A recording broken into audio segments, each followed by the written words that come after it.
আসসালামু আলাইকুম। আজকে আমি আপনাদের সপ্তম শ্রেণীর অধ্যায় 7.1 কিছু অঙ্ক করে নেব।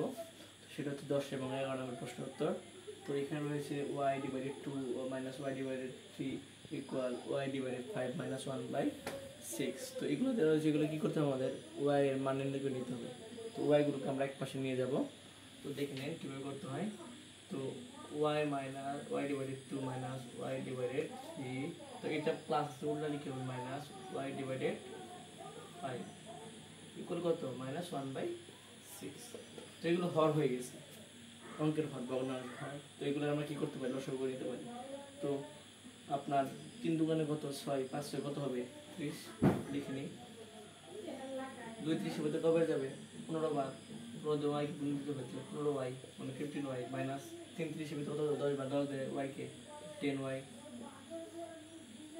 তারপর হচ্ছে কি মাইনাস চিহ্ন 5 30 মধ্যে কত বার যাবে 6 বার, 6 দিয়ে y কে গুণ, তাহলে কত 6y। এখানে হচ্ছে কত 1/6 মাইনাস, তো 15y 10y 6y মিলে কত হবে 16y।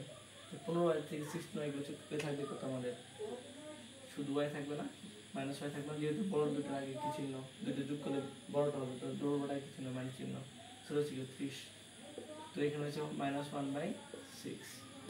তো মাইনাস মাইনাস কি করা যাবে, কাটা যাবে। তো y দিয়ে কার আরে গুণ দেবো, তাহলে কত হবে 6y। 30 দিয়ে এটার গুণ দিলে কত হবে শুধু 30 কে 30। তো y এর মান নির্ণয় করতে হবে, তাই তো y এর মান নির্ণয় করতে y রেখে দেবো 30 ডিভাইডেড কত 6, 5 6 30। তাহলে অ্যান্সার কত হলো y ইকুয়াল কত 5।